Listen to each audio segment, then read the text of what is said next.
Hello. તો આજે આપણે વાત કરવાના છીએ સરસ મજાનું ચેપ્ટર રસાયણ વિજ્ઞાન કેમેસ્ટ્રીની અંદર ચેપ્ટર નંબર 2 પરમાણુનું બંધારણ.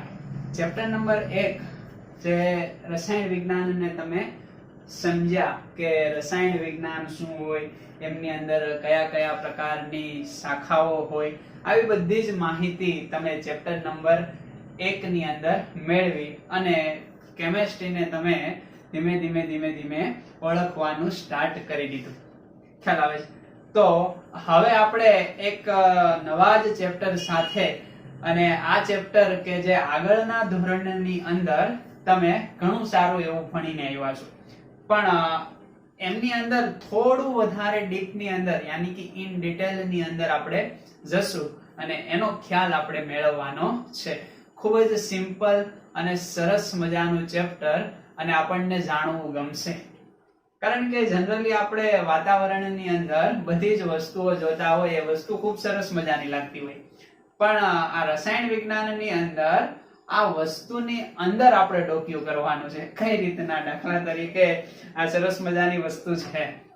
ઓકે, હવે આ વસ્તુ તો બહારથી સરસ મજાનો રંગ દેખાય છે, એનો શેપ સરસ મજાનો છે, પણ આની અંદર શું છે?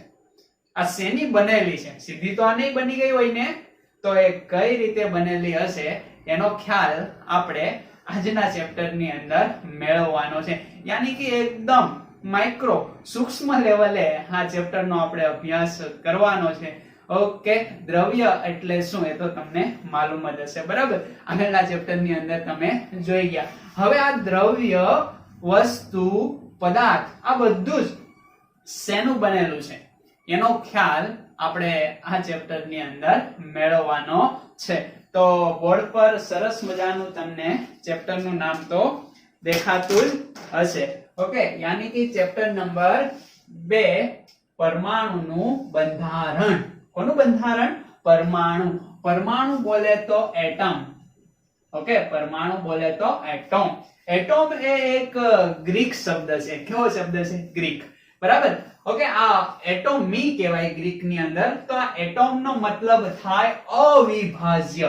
શું થાય એનો ગુજરાતીમાં મીનિંગ? તો કે અવિભાજ્ય. અવિભાજ્ય બોલે તો કે હવે બસ, હવે આના ભાગ પાડી શકાય નહીં. દાખલા તરીકે હું આ પદાર્થ છે, આ પદાર્થને એકદમ ભૂક્કો કરી નાખું ભાંગીને. ખ્યાલ આવે છે? તો આ જે કણ છે એવો કણ બની ગયો, ઓકે, કે એને પરમાણુ આપણે કહેશું, અને પછી એનો ભાંગીને ભૂક્કો તમે કરી શકશો નહીં. આવું કંઈક ગ્રીક વાળા લોકો કહે છે. પણ ધીમે ધીમે વિકાસ થતો ગયો અને ક્યાં સે ક્યાં હો ગયા દેખતે દેખતે, બરાબર? એવું આપણે અહીંયા જોવાનું છે. તો એટમ યાની કે અવિભાજ્ય, અતિ સૂક્ષ્મ ભાગ અથવા કણ, એને આપણે કહેશું એટમ, અને એટમ બોલે તો પરમાણુ.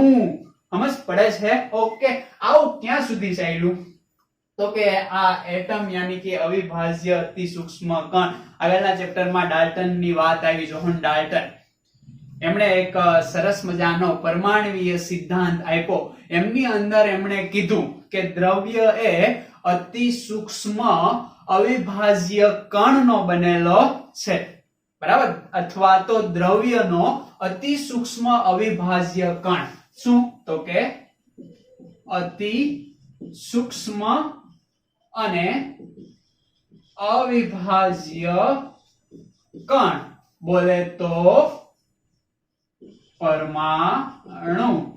આવું કોને કીધું? તો કે ડાલ્ટને.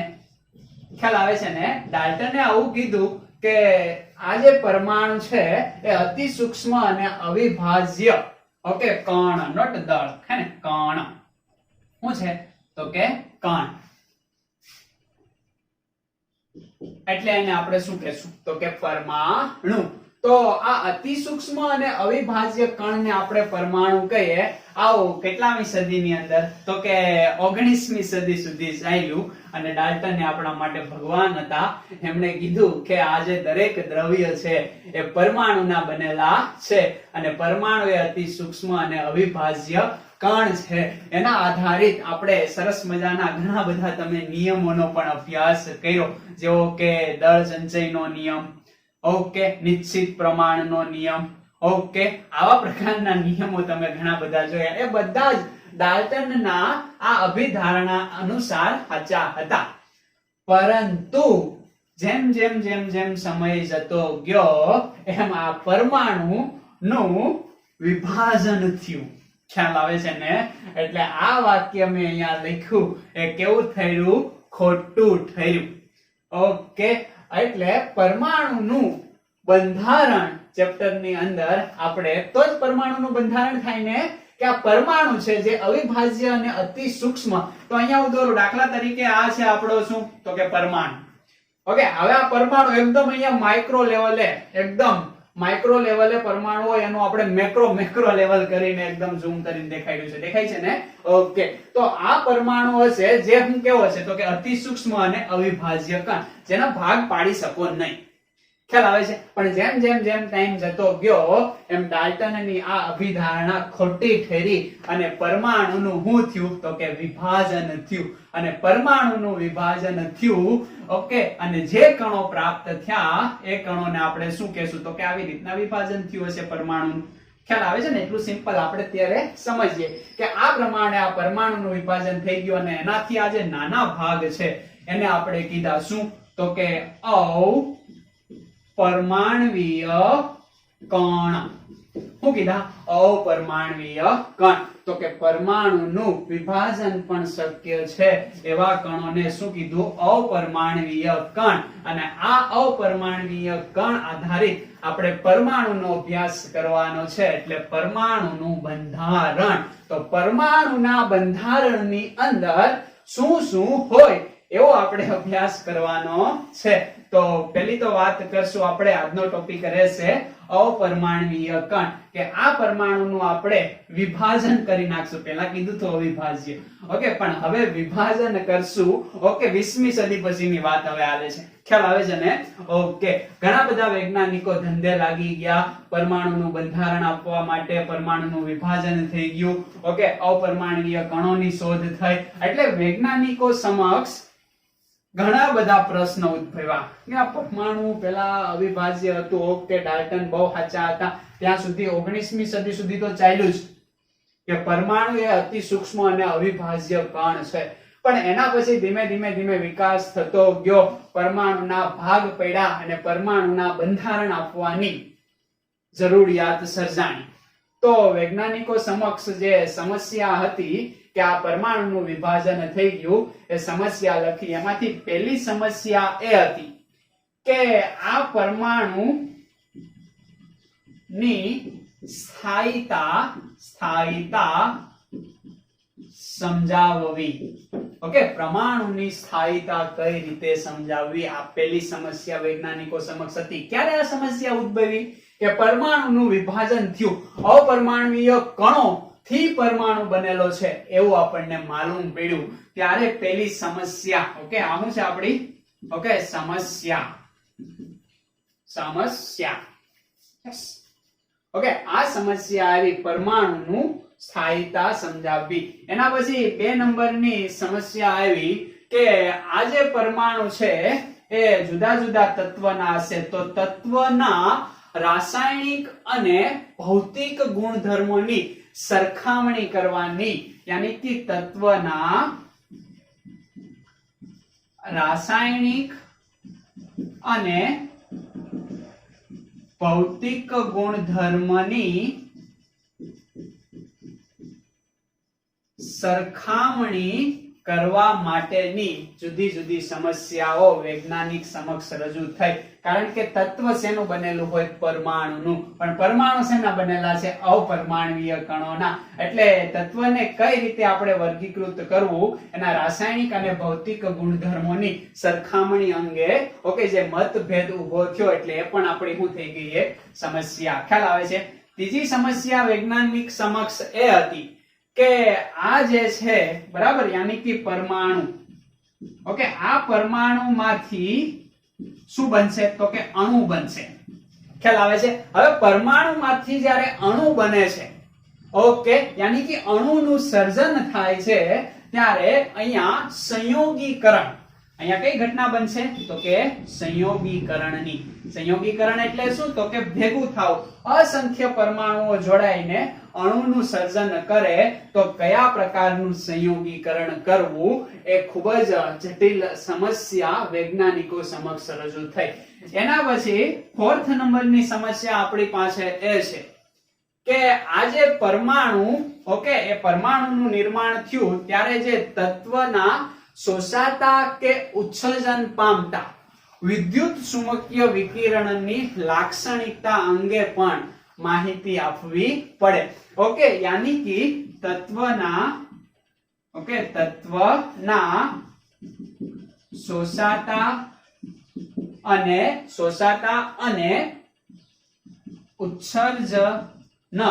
ઉત્સર્જનની ક્રિયા થાય. ખ્યાલ આવે છે ને? તો ઉત્સર્જન પામતા વિદ્યુત ચુંબકીય, બરાબર, વિદ્યુત ચુંબકીય આજે વિદ્યુત ચુંબકીય વિકિરણ ની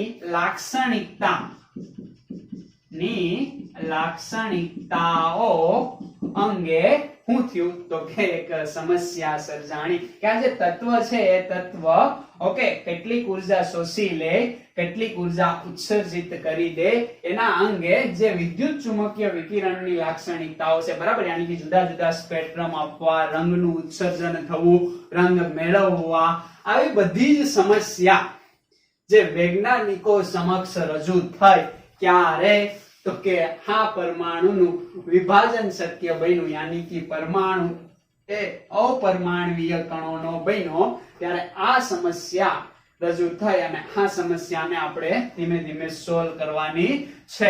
યાની કે પરમાણુની સ્થાયીતા સમજાવવા માટે જુદા જુદા પરમાણુ મોડેલ આવ્યા. ખ્યાલ આવે છે ને? એના આધારે તેના રાસાયણિક અને ભૌતિક ગુણધર્મોનું આપણે અલગીકરણ કર્યું.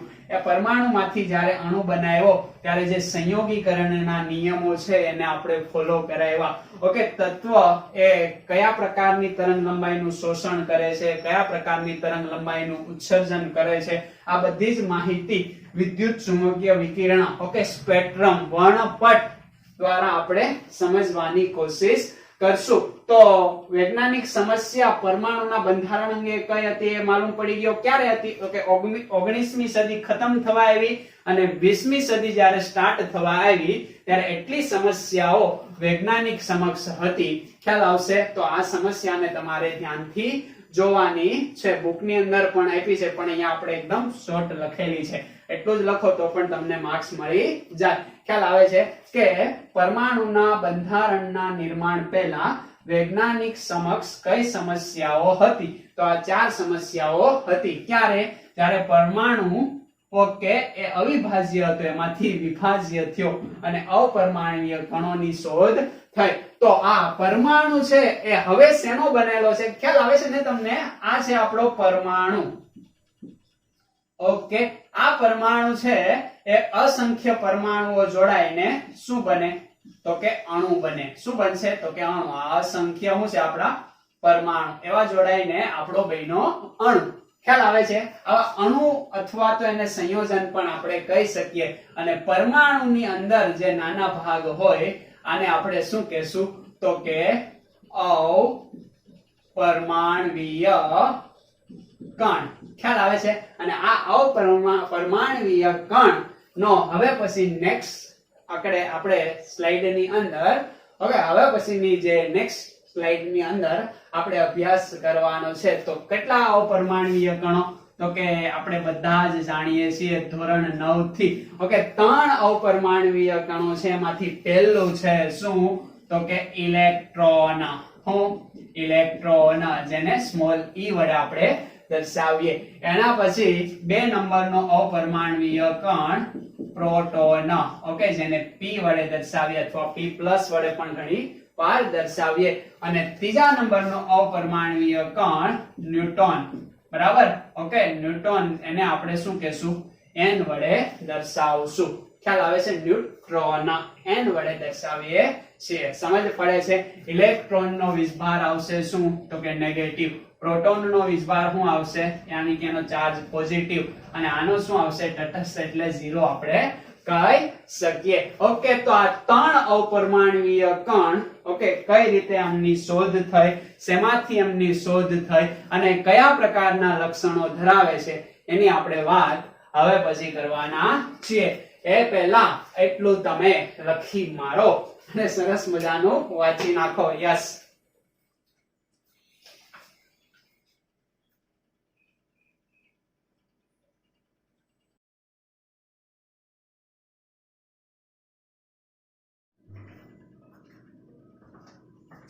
ઓકે તો પ્રસ્થાનની આપણે વાત કરી. એના પછી હવે આપણે જોવાના છીએ અપરમાણવીય કણો. બરાબર, આપણો ટોપિક શું રહેશે તો કે અપરમાણવીય કણો વિશે ખ્યાલ આપો. તો અપરમાણવીય કણોની અંદર ઓકે પહેલા જ આપણે કણની જે વાત કરવાના છીએ એ ઇલેક્ટ્રોન. તો એક નંબર ઉપર ઇલેક્ટ્રોનની આપણે વાત કરશું. ઇલેક્ટ્રોન ની શોધ. ઓકે ઇલેક્ટ્રોનની શોધ સૌપ્રથમ વાર કરવામાં આવી ઓકે 1897 ની અંદર ઇલેક્ટ્રોનની શોધ થઈ. 19મી સદી સ્ટાર્ટ થઈ ત્યારે ઓકે આ ઇલેક્ટ્રોનની શોધ જોઈએ તો એના માટે ઘણા બધા વૈજ્ઞાનિકો મંડી પડ્યા કે ડાલ્ટનની અભિધારણા ખોટી જ્યારે પરવાર થઈ ત્યારે બધા જ વૈજ્ઞાનિકો અલગ અલગ કણોની શોધમાં પડ્યા. બરાબર, આ જે કણો હતા એ આપણા અપરમાણવીય કણો હતા. તો ઇલેક્ટ્રોનની શોધ જે સૌપ્રથમ કાર્ય સ્ટાર્ટ કર્યું તો એવા વૈજ્ઞાનિક હતા ફેરાડે. પણ લાસ્ટ ઇલેક્ટ્રોનની શોધનો ફાળો ઓકે કોના ઉપર જાય તો કે જે થોમ્સન. ઓકે યાની કે થોમ્સન. તો જો એક્ઝામમાં પ્રશ્ન પૂછાય કે ઇલેક્ટ્રોનની શોધ કરનાર વૈજ્ઞાનિક કોણ તો લખવાનું છે જે થોમ્સન. સમજ પડે છે ને? ઓકે તો આજે જે થોમ્સન હતા જેમણે ઇલેક્ટ્રોનની શોધ કરી એમના નામે એમનો ફાળો લખાણો. બરાબર, ફેરાડે ટ્રાય કરી પણ મેળ આવ્યો નહીં. ઓકે સપોર્ટ ફેરાડેનો ફૂલ હતો એવું આપણે કહી શકાય. તો ઇલેક્ટ્રોનની શોધ સૌપ્રથમ જે થોમ્સન નામના વૈજ્ઞાનિકે કરી. હવે આ ઇલેક્ટ્રોન શું છે, કેવી રીતના શોધ થઈ તો કે કેથોડ વિભાર નળી નો એક પ્રયોગ કરવામાં આવ્યો. તમે ટેક્સ્ટ બુક ની અંદર આકૃતિ જોશો, અહીંયા પણ આપણે આકૃતિ આપશો એટલે તમને ખ્યાલ આવશે. ચાલો દોરીએ. ઓકે તો ઇલેક્ટ્રોનની શોધ કેથોડ વિભાર ટ્યુબ ખ્યાલ આવે છે ને એમની અંદર કરવામાં આવી. તો એક અહીંયા દોરું સરસ મજાની ટ્યુબ. ઓકે આ એક ટ્યુબ છે.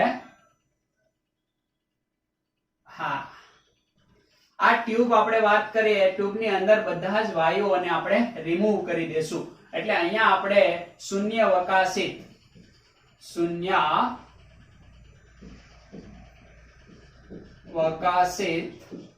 પંપ ઓકે શૂન્યાવકાશિત પંપ દ્વારા આમાંથી બધા જ વાયુઓને રિમૂવ કરી દેશું અને આ ટ્યુબની અંદર આપણે વાયુઓનું પ્રેશર કેટલું રાખશું 10⁻³ mmHg. ઓકે વાતાવરણનું પ્રેશર કેટલું હોય તો કે 760 mmHg. પણ આપણે માત્ર કેટલું પ્રેશર રાખવાનું, માત્ર એટલે બહુ ઓછું થાય. Okay 0.001 mm/Hg. બરાબર, એટલું પ્રેશર ઘટાડવા માટે આપણે અહીંયા શૂન્યાવકાશિત પંપ ફિટ કરવો પડશે. હવે આ જે વાયુ વિભાર નળી છે એમની અંદર બંને બાજુ આપણે વિદ્યુત ધ્રુવોને રાખશું. શું છે આ આપણા વિદ્યુત ધ્રુવો? ખ્યાલ આવે છે ને? આ જે છે એ વિદ્યુત ધ્રુવ. હવે આ વિદ્યુત ધ્રુવને આપણે બેટરી વડે જોડશું. ઓકે હવે એને બેટરી વડે આપણે બંને સાઈડથી જોડી દઈએ. આ છે આપણી બેટરી. આ negative charge positive charge, negative charge positive charge. આ રીતે આપણે એને બેટરી વડે જોડેલા છે. ઓકે હવે આપણે શું કરશું, આ આપણો નેગેટિવ ચાર્જ, આ પોઝિટિવ ચાર્જ. ઓકે આ આપણો કયો ચાર્જ? નેગેટિવ, આ પોઝિટિવ. તો આ ચાર્જ કયો રહેશે? નેગેટિવ. ખ્યાલ આવે છે? નેગેટિવ ચાર્જ ને તમે શું કહેશો? Yes cathode. આ કયો ચાર્જ રહેશે? પોઝિટિવ. પોઝિટિવ ચાર્જ ને તમે શું કહેશો? Yes anode. ખ્યાલ આવે છે? આ રીતના ચાર્જ આપણે વેચી દીધા. ઓકે, હવે અહીંયા વોલ્ટેજ આપણે કેટલો આપશું તો કે 10,000 વોલ્ટ કરતા પણ વધારે એટલા ઊંચા વોલ્ટેજે શું કરશું તો કે આ બાજુથી નેગેટિવ ચાર્જ જશે. ખ્યાલ આવે છે ને? ઓકે, તો આ નેગેટિવ ચાર્જ ઉપરથી અહીંયા ઇલેક્ટ્રોન ઉત્પન્ન થશે અને આ ઇલેક્ટ્રોન ક્યાંથી ક્યાં તરફ જશે તો કે એનોડ થી કેથોડ તરફ જશે. ઊંધું થઈ ગયું? યસ, કેથોડ થી એનોડ તરફ આ ઇલેક્ટ્રોન જશે જે આપણને નરી આંખે દેખાશે નહીં, યાની કે દ્રશ્યમાન નથી. તો દ્રશ્યમાન કરવા માટે આપણે શું કરશું તો કે અહીંયા એક ફસ્ફુરક, બરાબર, જેને આપણે પ્રસ્ફુરિતા પણ કહીશું, બરાબર, એવો એક આપમેળે દીપ્ત થાય એવો એક આપણે પડદો અહીંયા ગોઠવી દઈએ. ખ્યાલ આવે છે? આ એક પડદો છે. જે પડદો કેવો છે તો કે સ્પફુરિતા દર્શાવે. શું દર્શાવે?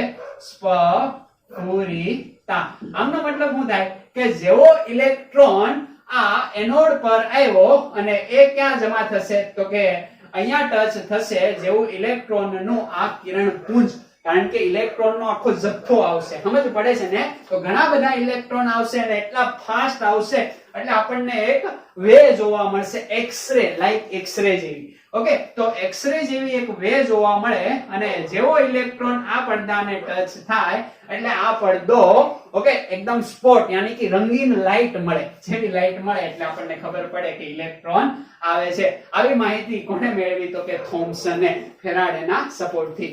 ઓકે, તો આ જે પડદો છે એને કેવો પડદો કહેશું તો કે સ્પફુરિત પડદો. અને અહીંયા કઈ ઘટના બને તો કે સ્પફુરિતાની ઘટના બને. ઓકે, સ્પફુરિતા યાની કે સ્વયં દીપ્ત થવું, પ્રકાશિત થવું, બરાબર, એવી અહીંયા ઘટના આપણને જોવા મળશે જેવો ઇલેક્ટ્રોન આવે એટલે. અને આ જે ઇલેક્ટ્રોન છે બરાબર એ ક્યાંથી લઈને ક્યાં જાય છે તો કે કેથોડ થી લઈને એનોડ તરફ. ઓકે, સીધી રેખામાં જાય છે. સમજ પડે છે? અને અહીંયા સ્પફુરિતા એ સ્પોટ આપણને દર્શાવે છે. તો આ પ્રકારની ઘટના, આ જે નળી છે એને આપણે કઈ નળી કહેશું તો કે વાયુ વિભાર ટ્યુબ અથવા તો નળી. સમજ પડે છે? અને આ જે કેથોડના આપણને જે ઇલેક્ટ્રોનના આખા કિરણો જોવા મળે છે એને આપણે કહેશું શું તો કે કેથોડ કિરણો. અને આ કેથોડ કિરણો બોલે તો ઇલેક્ટ્રોન. સમજ પડે છે? કોઈ પણ પ્રકારની ધાતુ માટે અથવા તો કોઈ પણ પ્રકારના દ્રવ્ય માટે ઇલેક્ટ્રોન એ તેના મૂળભૂત કણો હશે એવું કહી શકાય, કારણ કે આ જે કેથોડ કિરણો છે એ જ આપણા શું છે? ઇલેક્ટ્રોન. સમજ પડે છે? તો આ રીતે ઇલેક્ટ્રોનની શોધ થઈ. ઓકે, કેથોડ તરફથી નીકળતા કિરણો હોવાથી એને શું નામ આપી દેવામાં આવ્યું? કેથોડ કિરણો. અને એ કેથોડ કિરણો બીજું કોઈ નહીં પણ શું હતા? આપણા ઇલેક્ટ્રોન, આપણા યાની કે દ્રવ્યના. સમજ પડે છે? તો આ રીતે ઇલેક્ટ્રોનનો આવિષ્કાર થયો. હવે આપણે જોઈએ કે આના આધારિત ઇલેક્ટ્રોનની લાક્ષણિકતા, જે તમારો પ્રશ્ન થશે કે ઇલેક્ટ્રોનની લાક્ષણિકતાઓ જણાવો. સમજ પડે છે? તો પહેલી જે લાક્ષણિકતા આપણે જોઈએ, કોની લાક્ષણિકતા? ઇલેક્ટ્રોનની લાક્ષણિકતા. પહેલી લાક્ષણિકતા એ છે કે ઇલેક્ટ્રોન, ઓકે, ઇલેક્ટ્રોન ક્યાંથી ક્યાં ગતિ કરે છે તો કે કેથોડ થી એનોડ તરફ ગતિ કરે છે. ખ્યાલ આવે છે?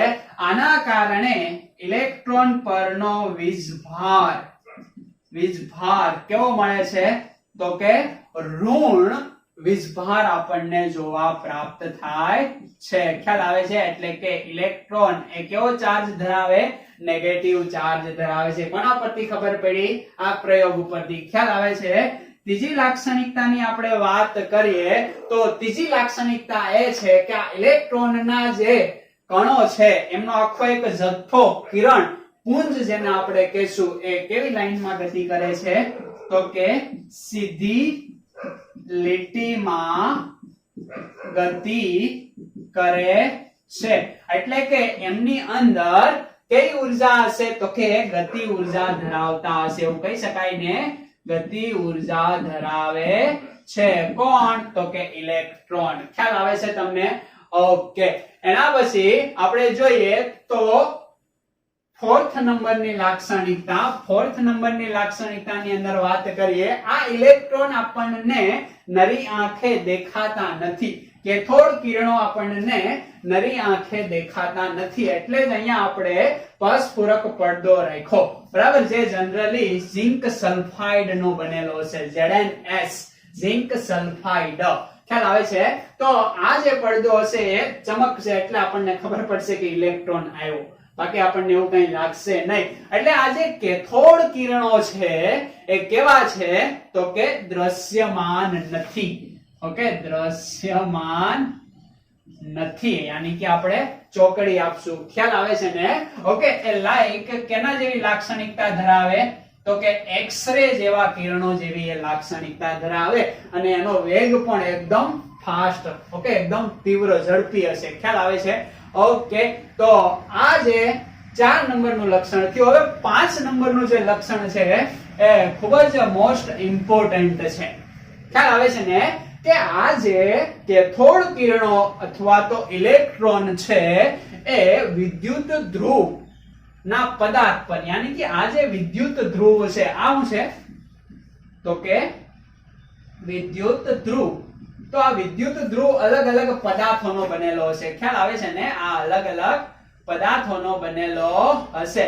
તો આ જે અલગ અલગ પદાર્થોનો વિદ્યુત ધ્રુવ બનેલો છે એના પર, અને આ જે નળીમાં વાયુ હશે ને, ઓકે, કઈક તો વાયુ હશે જ, તો નળીમાં જે વાયુ હોય એ વાયુના સ્વભાવ પર ઇલેક્ટ્રોન અથવા કેથોડ કિરણો આધાર રાખતા નથી. એટલે ખાસ પોઈન્ટ લખજો, શું તો કે વિદ્યુત ધ્રુવ ના પદાર્થ અને ઓકે આ જે વિભાર નળી છે, ખ્યાલ આવે છે ને? ઓકે, યાની કે નળીમાં રહેલા વાયુના સ્વભાવ પર અથવા તો વાયુની પ્રકૃતિ પર ઇલેક્ટ્રોન આધાર રાખતા નથી. યાની કે આનાથી ઇલેક્ટ્રોન સ્વતંત્ર છે. અહીંયા કોઈ પણ પદાર્થ હું લઈ શકું, ઓકે, અહીંયા કોઈ પણ વાયુ હું ભરી શકું, બધામાં જ મને સેમ ઇલેક્ટ્રોન પ્રાપ્ત થશે. યાની કે કેથોડ કિરણો કેવા પ્રાપ્ત થશે? એક સમાન પ્રાપ્ત થશે. એટલે આને તમારે ખાસ ધ્યાનમાં લેવાનું છે.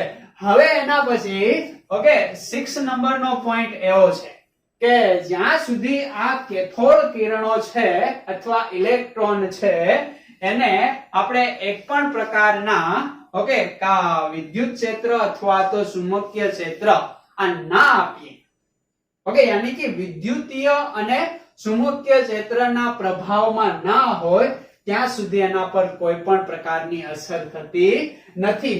યાની કે વિદ્યુતીય અને ચુંબકીય ક્ષેત્રની અસર ઇલેક્ટ્રોન પર જોવા મળે છે. બરાબર, જો વિદ્યુતીય અથવા તો ચુંબકીય ક્ષેત્રની અંદર આ ઇલેક્ટ્રોનને આપણે રાખ્યો તો આ ઇલેક્ટ્રોન જે સીધી રેખામાં ગતિ કરે છે, ક્યાં ગયો પોઈન્ટ? યસ, ઓકે, તો એના માર્ગની અંદર વિચલન જોવા મળે છે. અને આ વિચલન કેવા પ્રકારનું જોવા મળે એને જોવું હોય તો એક સરસ મજાનો પ્રયોગ તમારી બુકની અંદર આપેલો છે. બરાબર, ઇલેક્ટ્રોનનો દળ અને વીજભાર વચ્ચેના સંબંધ વાળો. તો એ પણ આપણે અહીંયા શોર્ટમાં અને સમજી લેશું એટલે ખ્યાલ આવી જશે. તો વિદ્યુતીય અને ચુંબકીય ક્ષેત્રની અસર ઇલેક્ટ્રોન પર જોવા મળે છે. યાની કે આ કેનાલ કિરણો, ઓકે, કેથોડ કિરણો જે છે એના પર આ બંનેની અસર આપણને જોવા મળે. હવે આ જે અસર કેટલા પ્રમાણમાં જોવા મળે એના ઉપર 3 પોઈન્ટ તમારે ધ્યાનમાં લેવાના છે કે અસર જોવા મળતી હોય તો ઇલેક્ટ્રોન કેવા પ્રકારનો છે એના ઉપર આ આધાર રાખે. સમજ પડે છે? તો આ જે અસર છે એ વિદ્યુતીય અને ચુંબકીય ક્ષેત્રની અસર ઇલેક્ટ્રોન પર થાય છે. જેમ આ જે વિદ્યુતીય અને ચુંબકીય ક્ષેત્ર ની પ્રબળતા વધુ, ઓકે, તેમ વિચલન વધુ. શેમાં વિચલન વધુ? તો કે ઇલેક્ટ્રોનના વહન માર્ગની અંદર સીધી લાઈનમાં ગતિ કરે છે.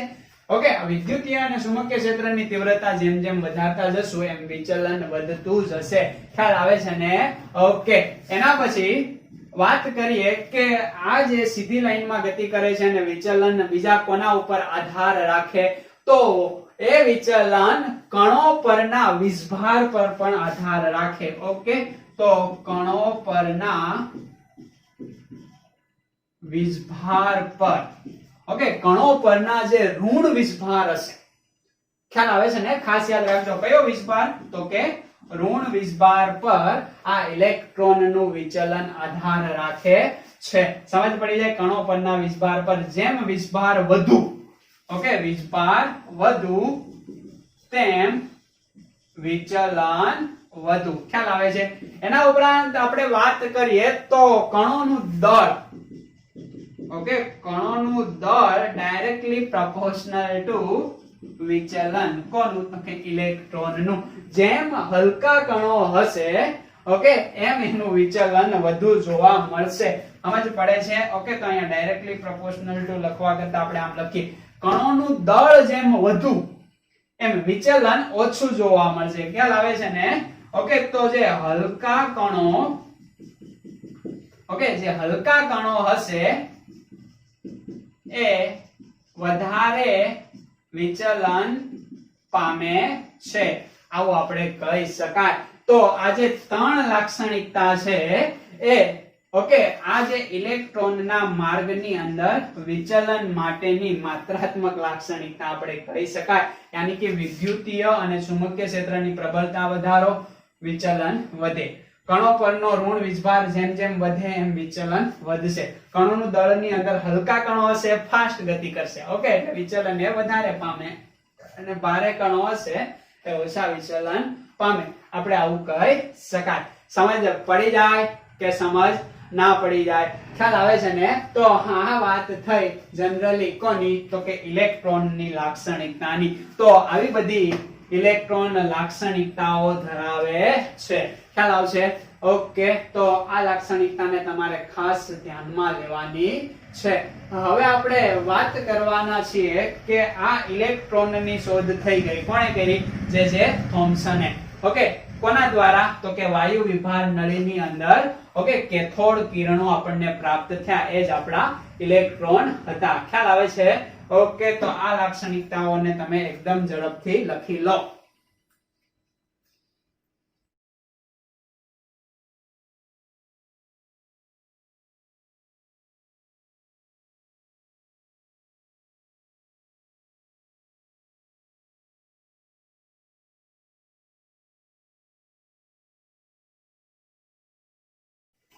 તો ઇલેક્ટ્રોનની લાક્ષણિકતાની વાત આપણે કરી. એમની અંદર એના પછીનો એક ટોપિક છે કે ઇલેક્ટ્રોનના વીજભાર અને દળનો ગુણોત્તર. બરાબર? ઇલેક્ટ્રોનના વીજભાર અને દળનો ગુણોત્તર મેળવવામાં આવ્યો. તો આ ગુણોત્તર કયા વૈજ્ઞાનિકે? તો કે મિલિકન વૈજ્ઞાનિકે. બરાબર? કયો વૈજ્ઞાનિક? તો કે મિલિકન. તો મિલિકને ઇલેક્ટ્રોનના વીજભાર અને દળ વચ્ચેનો ગુણોત્તર મેળવ્યો. ખાસ યાદ રાખજો, મિલિકને શું કર્યું? તો કે વીજભાર અને દળનો ગુણોત્તર મેળવ્યો. કોના? તો કે ઇલેક્ટ્રોનના. ઇલેક્ટ્રોનની શોધ ફેરાડે નહીં, થોમ્સન જ યાદ રાખવાની છે. સમજ પડે છે? તો ઇલેક્ટ્રોનનો વીજભારને આપણે, ઓકે, શેના વડે દર્શાવીએ? તો કે ઇલેક્ટ્રોનનો વીજભાર છે એટલે E વડે દર્શાવીએ, અને ઇલેક્ટ્રોનનું દળ આપણે me વડે દર્શાવીએ. ખ્યાલ આવે છે ને? ઓકે, m સ્મોલ અને એનાથી નીચે નાનો એવો શું રાખશું આપણે? E લખો તો ઠીક છે, ને ના લખો તો પણ ચાલે. કે આજે મિલિકને એક ઓઇલ ડ્રોપ પદ્ધતિ દ્વારા એક પ્રયોગ કર્યો. બરાબર? યાની કે મિલિકન ઓઇલ ડ્રોપ અથવા તો તેલી ટીપાના પ્રયોગ દ્વારા ઇલેક્ટ્રોનના વીજભાર અને દળ વચ્ચેનો ગુણોત્તર મેળવો, અને એ ગુણોત્તર આવ્યો શું? તો કે 1.75 10 11. ઓકે, આ ઉપર વીજભાર છે, વીજભારનો એકમ આવશે કુલમ્બ યાની કે C, અને દળનો એકમ આવશે કિલોગ્રામ એટલે કે કુલંબ પર કિલોગ્રામ. આને શું કહેશો તો કે કુલંબ, અને આ કિલોગ્રામ એ દળનો એકમ છે તો તમે જાણો છો. ખ્યાલ આવે છે તમને? તો કે આ ઇલેક્ટ્રોનનો વીજભાર આપણને પ્રાપ્ત થયો. સમજ પડે છે? હવે આ ઇલેક્ટ્રોનનો વીજભાર પ્રાપ્ત થયો, ઓકે, યાની કે વીજભાર અને દળનો ગુણોત્તર, એના પછી ઇલેક્ટ્રોનના વીજભારની શોધ થઈ અને ઇલેક્ટ્રોનનો વીજભાર આપણને માલુમ પડ્યો કેટલો? -1.6 raised to 10 raised to -19. ખ્યાલ આવે છે? Okay, coulomb. આ ઇલેક્ટ્રોનનો વીજભાર છે જે હાલના સમયની અંદર -1.6022 ગુણ્યા 10 raised to -19 ઘાત કુલંબ લેવામાં આવે હાલના સમયમાં. ખ્યાલ આવે છે? ઓકે, એટલે બંનેમાંથી જે યાદ રહે એ આ છે ઇલેક્ટ્રોનનો વીજભાર. ખ્યાલ આવે છે? એના પછી ઇલેક્ટ્રોનનો વીજભાર મેળવવામાં આવ્યો. હવે ઇલેક્ટ્રોનના વીજભાર પછી ઇલેક્ટ્રોનનું દળ મેળવવું હોય તો એકદમ સિમ્પલ થઈ ગયું ને કે ઇલેક્ટ્રોનનું દળ મેળવવામાં આવ્યું તો એ આપણને મળ્યું કેટલું? તો કે 9.1 ગુણ્યા 10⁻31 ઘાત કિલોગ્રામ પ્રાપ્ત થયું. તો આ ઇલેક્ટ્રોનનો વીજભાર, આ ઇલેક્ટ્રોનનું દળ, ઇલેક્ટ્રોનનું છે દળ, અને આ ઇલેક્ટ્રોનના વીજભાર અને દળનો ગુણોત્તર. આ ડેટા તમારે યાદ રાખવાના રહેશે. ખ્યાલ આવે છે ને? આ ઇલેક્ટ્રોનનું દળ કિલોગ્રામની અંદર, આનો વીજભાર, આ બંનેનો જ ગુણોત્તર આવશે. એટલે આ જે મિલિકન ઓઇલ ડ્રોપનો પ્રયોગ છે એના પરથી આ ગુણોત્તર મેળવવામાં આવ્યો અને એના પરથી જ ઇલેક્ટ્રોનનો આ થયો વીજભાર, અને વીજભાર પરથી ઇલેક્ટ્રોનનું દળ પ્રાપ્ત કરવામાં આવ્યું. કારણ કે આ ઈ વીજભાર છે એને આપણે અહીંયા મૂકી દઈએ, એમને સૂત્રનો કરતા બનાવીએ અને આપણે નીચે લઈ લઈએ તો આપણને આ વેલ્યુ આવશે. કઈ રીતના લખી દઈએ અહીંયા, બરાબર? E/m.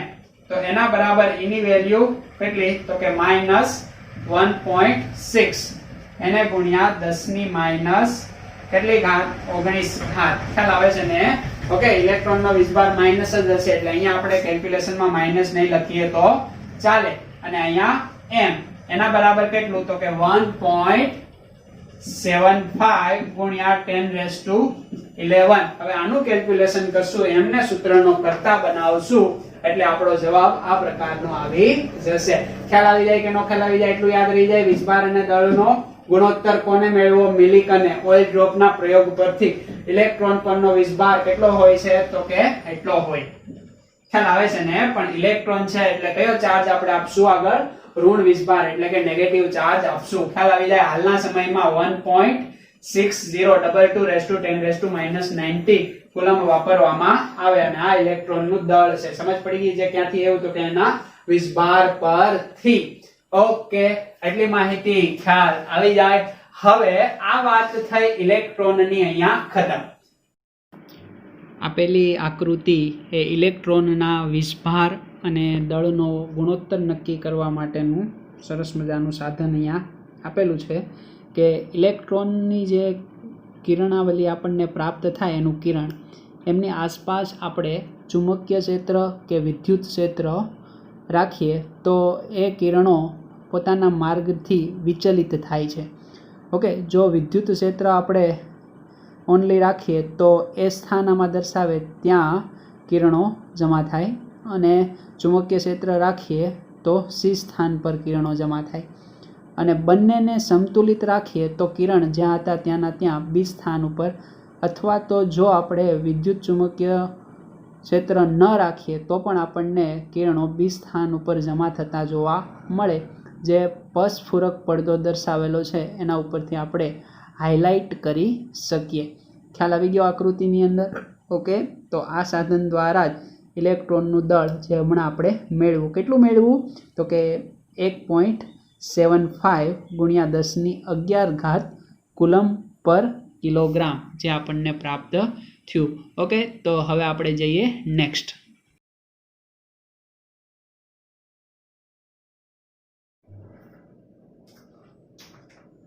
ઓકે, ઇલેક્ટ્રોન પછી આપણે વાત કરીએ બીજો અપરમાણવીય કણ પ્રોટોન. ઓકે, પ્રોટોનની શોધ સૌપ્રથમ ઈ ગોલ્ડસ્ટીન નામના વૈજ્ઞાનિકે કરી. ઇલેક્ટ્રોનની શોધ થયા પછી બીજા નંબરનો અપરમાણવીય કણ પ્રોટોન કે જે ઈ ગોલ્ડસ્ટીન નામના વૈજ્ઞાનિકે એમની શોધ કરી. કઈ રીતે શોધ કરી? સેમ વિભાર નળી હતી. ઓકે, આ વિભાર નળીની અંદર અહીંયા નેગેટિવ ચાર્જ, આ બાજુ પોઝિટિવ ચાર્જ. ખ્યાલ આવે છે ને? હવે આ વિભાર નળીની અંદર અહીંયા વાયુઓ ભરેલા છે. હવે આ જે વાયુઓ છે, ઓકે, વિભાર નળીને શૂન્યાવકાશિત કરવામાં આવે પણ એની અંદર જે વાયુઓ હશે એમનું પ્રેશર કેટલું રાખવામાં આવ્યું? તો કે પેલા કરતા થોડું વધારે રાખવામાં આવ્યું, 10⁻⁻1 mmHg. બરાબર. અહીંયા બેટરી વડે જોડવામાં આવ્યો, જો વોલ્ટેજ આપવામાં આવ્યો. તો કેવા પ્રકારની ઘટના થઈ? તો કે આ નેગેટિવ ચાર્જ યાની કે કેથોડ, ઓકે, પોઝિટિવ ચાર્જ બોલે તો એનોડ. ખ્યાલ આવે છે? તો એનોડ થી કેથોડ તરફ એક રે પ્રાપ્ત થઈ, રંગીન. બરાબર. તો આ રંગીન જે કિરણો પ્રાપ્ત થયા એનું નામ આપવામાં આવ્યું કેનાલ કિરણ. ઓકે, સેમ પ્રયોગ હતો કેનાલ કિરણ. હવે અહીંથી ઇલેક્ટ્રોન અહીંથી રિમૂવ થશે. બરાબર. ઇલેક્ટ્રોન અહીંથી બધેથી રિમૂવ થશે તો આ જે આયન હશે એ પોઝિટિવ ચાર્જ યાની કે ધન વિસ્ફારિત કણ હશે. ઓકે, આ ધન વિસ્ફારિત કણ જે તે વાયુનો હશે તો અલગ અલગ અહીંયા વાયુઓ લેશું તો અલગ અલગ ધન વિસ્ફાર આપણને પ્રાપ્ત થશે. સમજ પડે છે ને? તો અલગ અલગ વાયુ પરનો ધન વિસ્ફાર કેવો હોય? અલગ અલગ હોય. એટલે ખાસ યાદ રાખજો, ઇલેક્ટ્રોન દરેક વાયુ માટે એક સરખા, એટલે ઇલેક્ટ્રોન એ દરેક ઘટકનો, ઓકે, પાયાનો એકમ કહી શકાય. પણ પ્રોટોન દરેક વાયુ માટે કેવા હોય છે? અલગ અલગ હોય છે. બરાબર. યાની કે પ્રોટોન ના કહેતા ધન વિસ્ફાર કેવું વધારે યોગ્ય? તો આ ધન વિસ્ફાર નેગેટિવ ચાર્જ તરફ, ઓકે, ઋણ વિસ્ફાર તરફ ગતિ કરશે. ઓકે, અને જે આ કિરણ આપણને પ્રાપ્ત થશે આ કિરણનું નામ આપવામાં આવ્યું કેનાલ કિરણ. કયું કિરણ? તો કે કેનાલ કિરણ. તો આ કેનાલ કિરણની આપણે વાત કરવાની છે. સમજ પડી ગયો તમને? કઈ બાજુથી કઈ બાજુ? તો એનોડ થી કેથોડ તરફ કયા કિરણો? કેનાલ કિરણો. જે કેનાલ કિરણો છે એ રંગીન છે. ઓકે, અહીંયા આપણે સ્ફુરક પડદો રાખશો અને ટચ થશે તો પણ એનું કેલ્ક્યુલેશન થશે અને ગણાઈ જશે. અથવા એ રંગીન કિરણો કે જેને આપણે કેનાલ કિરણો કહેશું. સમજ પડે છે? જે ખાસ વાયુના સ્વભાવ પર આધારિત હોય છે, એટલે ખાસ તમારે ધ્યાનમાં લેવાનું છે. સમજ પડી જાય? આમનું પહેલી લાક્ષણિકતા આપણે જોઈએ, એક તો એ ધન વિસ્ફારિત કણ છે. બરાબર. યાની કે પોઝિટિવ ચાર્જ ધરાવે છે. હવે સેકન્ડ લાક્ષણિકતા જોઈએ તો એમની ગતિ, ઓકે, એનોડ થી કેથોડ વિદ્યુત ધ્રુવ તરફ હોય છે. એટલે એને તમારે ખાસ ધ્યાનમાં લેવું. ખ્યાલ આવે છે? ઓકે, અને ત્રીજો પોઈન્ટ એ ખૂબ જ અગત્યનો છે કે તમને એમ પૂછે કે ધન વિસ્ફારિત કણની ઉત્પત્તિ જણાવો, અથવા વાયુમય કણ માંથી આપણને કયા કણો પ્રાપ્ત થાય છે? તો ધન વિસ્ફારિત કણો. ઓકે, એટલે આ જે કણની ઉત્પત્તિ છે એ વાયુમય કણમાંથી, ઓકે, ધન વિસ્ફારિત કણ પ્રાપ્ત થાય છે. ઇલેક્ટ્રોનમાં આવું હતું જ નહીં. ખ્યાલ આવે છે ને? અહીંયા ખાસ યાદ રાખજો, વાયુમય કણમાંથી, હંમેશા ગેસિયસ ફોર્મની અંદર કણ હશે એ જ આપણને ધન વિસ્ફાર આપશે. એટલે ખાસ તમે આને ધ્યાનમાં લેજો. ઓકે, આના પછી ફોર્થ પોઈન્ટ આપણે આપી શકાય કે આ જે વાયુમય કણમાંથી ધન વિસ્ફારિત કણ પ્રાપ્ત થાય તો એના માટેનો પોઈન્ટ છે કે ધન વિસ્ફારિત કણ બોલે તો કેનાલ કિરણ એ વાયુના સ્વભાવ પર અથવા તો વાયુની પ્રકૃતિ પર આધારિત હોય છે. ખ્યાલ આવે છે?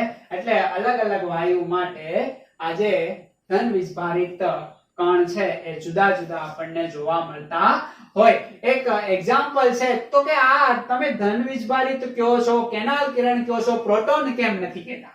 તો આ ગોલ્ડ સ્ટીને શું લીધું તો કે અલગ અલગ વાયુ માટે આપણે વીજભાર અને દળનો જે ગુણોત્તર છે એ ગુણોત્તર જુદો જુદો હોય. ખ્યાલ આવે છે? હવે આ ગુણોત્તર મહત્તમ ક્યારે મળે? ઓકે, યાની કે આ વીજભાર અને દળનો ગુણોત્તર મહત્તમ મેળવવો હોય તો અહીંયા દળ કેવું લેવું પડે તો કે નાનું દળ લેવું પડે અને આખા બધા જ તત્વની અંદર સૌથી ઓછો પરમાણુ ભાર ધરાવતું તત્વ બોલે તો હાઇડ્રોજન. તો હાઇડ્રોજન માટે આપણે વાત કરીએ, પરમાણુ ક્રમાંક એમનો 1 છે. ખ્યાલ આવે છે ને કે અહીંયા આ વાત આપણે હાઇડ્રોજન માટે કરીએ અને હાઇડ્રોજન માટે તમે બધા જ જાણો કે એમની અંદર એક ઇલેક્ટ્રોન અને એક પ્રોટોન આવેલા હોય, માત્ર અને માત્ર. ખ્યાલ આવે છે ને? તો જ્યારે આ હાઇડ્રોજન માટે આપણે વાત કરીએ અને આ વેલ્યુ આપણને મહત્તમ મળે આવા વાયુમાંથી જે ધન વીજભારિત કણ, ઓકે, આવા વાયુમાંથી જે ધન વીજભારિત કણ આપણને પ્રાપ્ત થાય એને કહેવામાં આવે પ્રોટોન. બધા જ વાયુમાંથી જે ધન વીજભારિત કણ પ્રાપ્ત થાય એને પ્રોટોન કહેવામાં આવતો નથી. માત્ર અને માત્ર હાઇડ્રોજનમાંથી જે ધન વીજભારિત કણ પ્રાપ્ત થશે એને પ્રોટોન કહેવામાં આવશે. એનો વીજભાર અને દળનો ગુણોત્તર કેવો જોવા મળે તો કે મહત્તમ જોવા મળે છે. એટલે આને તમારે ખાસ ધ્યાનમાં લેવાનું છે. સમજ પડી જાય તો આ વાત શેની થઈ તો કે પ્રોટોનની. હવે એક હું તમને રેશિયો આપું કે આ જે પ્રોટોન, ઓકે, અને ઇલેક્ટ્રોન, આ બંનેના આપણે દળની વાત કરીએ તો પ્રોટોનનું દળ 1.67 ગુણ્યા 10⁻⁻27 કિલોગ્રામ અને ઇલેક્ટ્રોનનું આગળ આપણે જણાવ્યું કેટલું તો કે 9.1 ગુણ્યા 10⁻31 કિલોગ્રામ. તો ઇલેક્ટ્રોનના દળ કરતા પ્રોટોનનું દળ કેટલા ગણું વધારે છે? વધારે કહેવાય ને, 10⁻27 છે આ. ઓકે, આ -31 એ કેવું મૂલ્ય છે તો કે નાનું મૂલ્ય કહેવાય. માઇનસમાં જેમ આંકડો મોટો હશે એમ નાનો થાય તો ખ્યાલ હશે તમને. Yes, okay.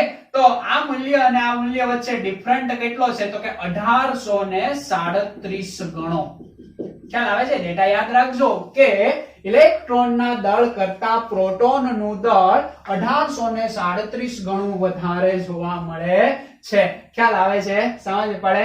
એટલે આ ડેટાને પણ તમે ધ્યાનમાં રાખવાનો છે. પ્રોટોન પરનો વીજભાર એ ઇલેક્ટ્રોનના વીજભાર કરતા, ઓકે, વિરુદ્ધ હોય. ઇલેક્ટ્રોન પરનો વીજભાર કેટલો હતો તો કે 1.6 ગુણ્યા 10⁻19 કુલમ, પણ અહીંયા નેગેટિવ ચાર્જ હતું.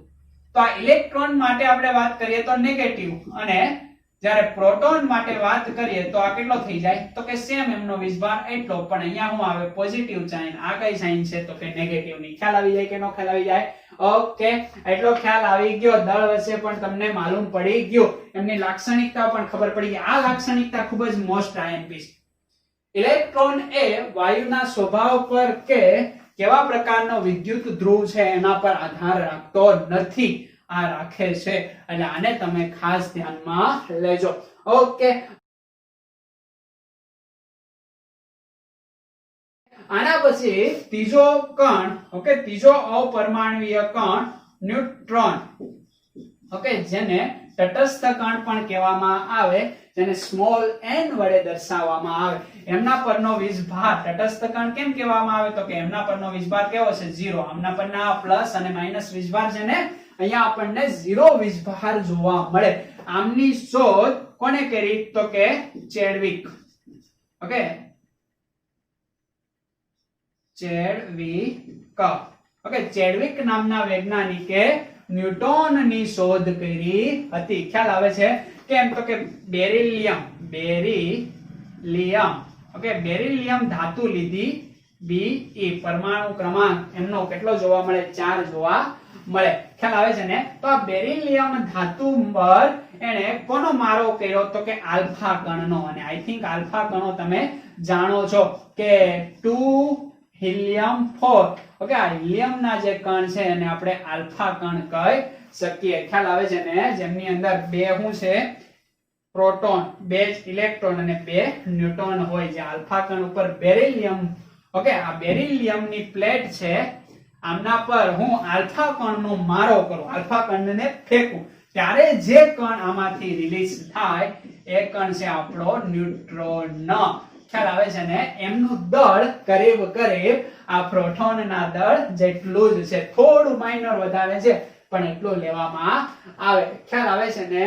ઓકે, પ્રાયોગિક રીતે આ બધાના જ દળ, પ્રોટોનનું દળ 1u, ઓકે, ન્યુટ્રોનનું દળ 1u અને ઇલેક્ટ્રોન એ દળ રહિત આપણે કહી શકીએ, કારણ કે 0.00 પછી 1 એવું કંઈક એમનું દળ આવે. એટલે પ્રોટોન અને ન્યુટ્રોન આ બંનેના દળ કરીબ કેવા આપણે લઈએ, સમાન લઈએ છીએ. ખ્યાલ આવશે? બસ એટલી માહિતી તમારે ધ્યાનમાં રાખવાની છે. હવે આપણે નેક્સ્ટ લેક્ચર ની અંદર મળશું. નેક્સ્ટ લેક્ચર ની અંદર આપણે વાત કરવાનું છે પરમાણુનું બંધારણ આપતા પરમાણુના જુદા જુદા નમૂનાઓ. ત્યાં સુધી તમારે આને ખાસ ધ્યાનથી જોવાનું છે. અહીંયા જે પ્રશ્ન તમારે લખવાના છે કયા રહેશે, તો કે પ્રોટોનની લાક્ષણિકતા, ઓકે, આ ઉપરાંત ન્યુટ્રોનની લાક્ષણિકતા, ઓકે, ન્યુટ્રોનની લાક્ષણિકતા તો કઈ આપેલી છે ને, એમનો ખાલી વીજભાર છે, બરાબર, બીજું કઈ આપેલું નથી. ઇલેક્ટ્રોનની લાક્ષણિકતા ખાસ તમારે જોવાની છે. એમાંથી આ એક પોઈન્ટ, આ પ્રોટોન છે વીજભાર પર આધારિત હોય છે, ઇલેક્ટ્રોન એ વીજભાર પર આધારિત નથી.